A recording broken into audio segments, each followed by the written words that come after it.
মিকো গার্মেন্টসের ফেব্রুয়ারি মাসের বেতন 8 তারিখের মধ্যে, মার্চের 8 তারিখের মধ্যে দেওয়ার কথা ছিল। 8 তারিখে দেয়নি, 9 তারিখে দেয়নি। এখন গার্মেন্টসের দুটা সেক্টর আছে, একটা ওয়াশ সেক্টর, একটা গার্মেন্টস সেক্টর।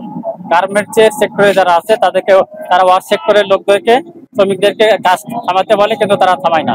এই নিয়ে তাদের মধ্যে একটু হট্টগোল পাবে। ইন্ডাস্ট্রিয়াল পুলিশের লোকজন গতকাল গিয়ে তাদেরকে যে বিষয়টা মিনিমাইজ করার কথা বলে।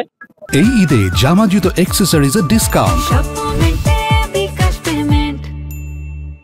কিন্তু আজকে তারা আবার সকালে এসে আশেপাশে যত গার্মেন্ট ছিল, সব গার্মেন্টসের যত কর্মী ছিল সবাইকে নিয়ে এসে আন্দোলন শুরু করে দেয়।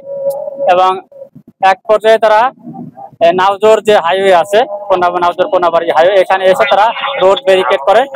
সকাল 9টা থেকে 9:30 থেকে এই রোড ব্যারিকেড শুরু হয়। ইন্ডাস্ট্রিয়াল পুলিশের লোক, জিএমপি এবং বাংলাদেশ সেনাবাহিনীর সকল সদস্য একসাথে এসে অনেকবার তাদেরকে বোঝানো হয়েছে। প্রায় 2 ঘন্টা ব্যাপী তাদের সাথে কথা বলা হয়েছে, তারপরে তারা উঠে নাই। সর্বশেষ আমরা একসাথে এসে তাদেরকে রাস্তা থেকে উঠে দিয়েছি এবং এখন যান চলাচল দুই পাশে স্বাভাবিক আছে। Thank you.